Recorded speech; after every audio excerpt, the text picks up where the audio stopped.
All right, here we are.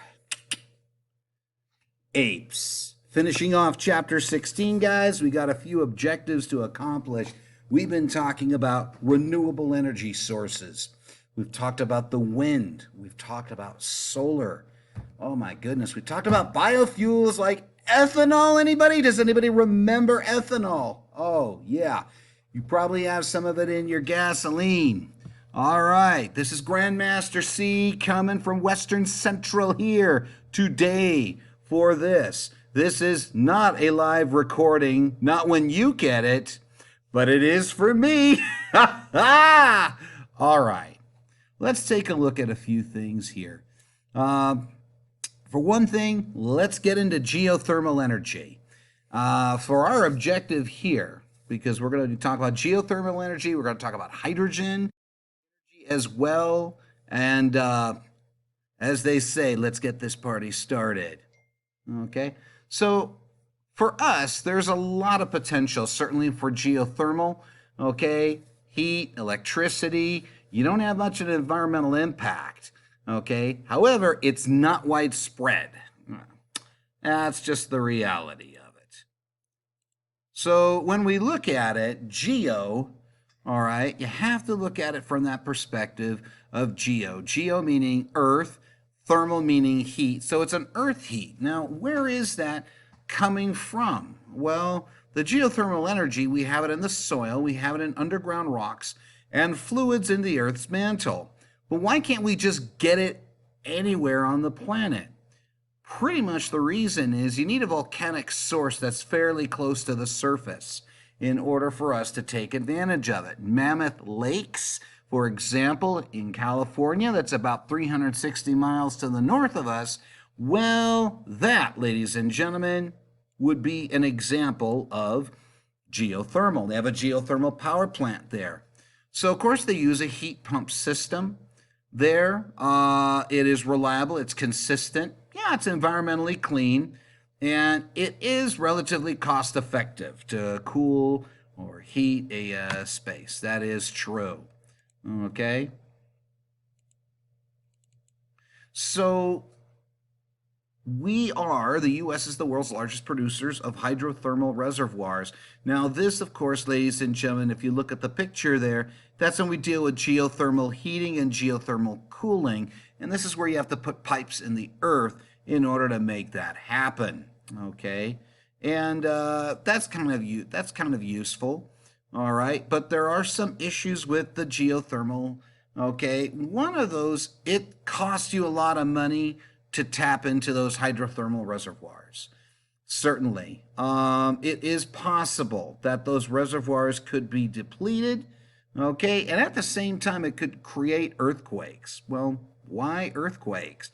Well, remember, you're digging into the ground. In order to get that heat to start with, you have to think in terms of, what's under the ground. Like you're closer to a volcano, kind of like at Mammoth. So if you're digging in, there's a chance that can create some earthquakes there in the area. That is not a fun thing. Looking at this map, wow, the western part of the United States, and look here in California. Oh my Lady Gaga, look at those excellent geothermal sites in the West. Why would that be the case? Maybe because there's a lot of mountain activity there. You got a lot of mountains here. Sierra Nevadas, you got the coastal ranges here, you got the Rockies, okay? So there's a lot of stuff going on out there, okay? So if we're looking at worldwide, again, there are exceptions like in the middle of Africa, but pretty much those are areas. Look here in South America with the Andes Mountains, okay? And you look up here, further north from Japan and Korea. If you look at Japan, it's wow. All of Japan is pretty much a geothermal site because the Japanese islands are volcanic. That's why. Okay. But again, even here, when you're looking at the crescent here for Southeast Asia, again, you do have mountainous areas. There's a lot of plate tectonics that are involved in this. Okay, geothermal energy. Good things, bad things. Good things. You could get moderate to high energy, net energy at the sites. You're not polluting that much, certainly less CO2 than burning your fossil fuels, your gasoline, your diesel, your aviation fuel. Low costs at favorable sites. The disadvantage is that if unless you're doing this in an area where you are getting you're getting the thing, it does get a little bit costly. See, I can move around. Woo! I'm revolving around the world. Okay. So high cost, low efficiency. You don't have that many sites.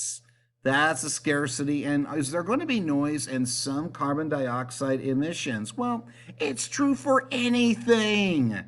You know what? You breathe out carbon dioxide. All of you. Especially more of you in sixth period because there's more of you compared to fifth period. Yeah, you guys put out more CO2. We got to be honest here, okay? We got to. All right.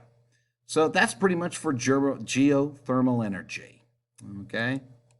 Let's move on. Hydrogen. Oh my. Clean energy source. That's our second objective. As long as it's not produced with the use of fossil fuels, but it has a negative net energy yield. Oh, this is fun. Let's check this out. Okay. So one of the things about hydrogen as a fuel, you cut down on pollution for one thing. In fact, when you have H2 plus O2, you end up getting H2O in the form of a vapor. Now, I know chemically that's not balanced on the equation, but if you stop and think about it, 2H2 plus O2 gets you 2H2O, and you get a bunch of energy that's releasing. This is a exothermic reaction, okay? Think back about the days of good old chemistry here, right? So remember those days. Now, fuel cells. Do they exist? Yep, they do. And the idea is that they'll separate hydrogen atoms' electrons from their protons. Gee, where did we see this before? Splitting electrons from the hydrogen atoms so that you actually have a slight electrical gradient. I'm thinking photosynthesis, in AP biology, cellular respiration. So we're kind of imitating what nature does, except nature's not burning the H2, whereas we're trying to burn it so we can get some energy out. Okay, are there some challenges? Oh, my Lady Gaga, is the Pope Catholic? Yeah! Chemically locked in water and organic compounds. This makes it a bit of a challenge to get that hydrogen out. Okay, it's a net negative energy yield. So in other words, for the effort we're putting in, we're not getting really the energy that we really would want with it. The fuel cells, they're expensive. Okay, now over time, certainly the price would come down. I mean, Toyota has got a couple of working cars out there with hydrogen fuel cells. Just don't light up when you're near a hydrogen fuel cell because you'll get lit. Okay. Yeah, I get to do that when, I'm recording this. So, again, CO2 levels dependent on method of hydrogen production. It's like, really, guys, you can't win. Okay, for some reason, it doesn't want to advance automatically. Okay. So will hydrogen save us? There we go. Net negative energy yield. Production and storage of H2. Oh my gosh. Stop and think about this for a minute. Where are you going to store it? And you got to keep it away from open flame. Because if you don't, man, you go boom. Okay? And Harry is going to start looking like me. No hair. Nah, that's not good for you, Harry. Okay? I'm like older than you. Now, can we produce hydrogen on demand? That's a bit of a challenge. Larger fuel cells. Yeah. Fuel cell stacks. Not a completely crazy idea, but there's risks involved in that. All right. Good points, bad points. For fuel cells, we can produce the hydrogen from a lot of water at some sites. So maybe in the future we're not fighting over oil, we're fighting over water. You don't get CO2 directly if you're making the hydrogen from the water. Now, if you burn the hydrogen with the O2, then you get water vapor. Okay?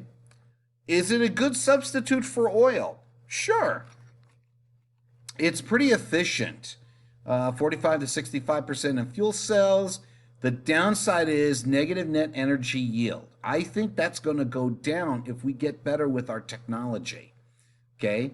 CO2 emissions if produced from carbon-containing compounds. High costs require subsidies, and guess who's paying for those subsidies? Again, I ask you that question. Guess who pays for those subsidies? You and I.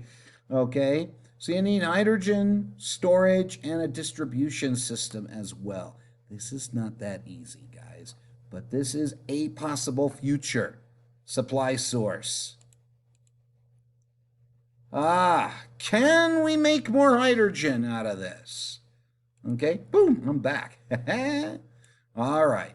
So bacteria and algae can produce hydrogen by biodegrading organic material. In other words, biodegrading, we're breaking down. Okay, we are breaking. Okay, we can use electricity from renewable energy sources to produce hydrogen. Ah, c'est vrai, ça va, mais comme ci, comme ça. Mais c'est vrai, ça c'est vrai. Using the electricity. Okay, storage options for hydrogen. Yeah, we do need them. Okay. All right. I am going to stop here. So for you guys, at this point, we have now talked about geothermal energy. We have looked at hydrogen fuel cell technology. Those are definitely renewable energy sources that we have there. And I'll wait for the next one. Hey, you guys take care. God bless. Have an awesome day. Toodles.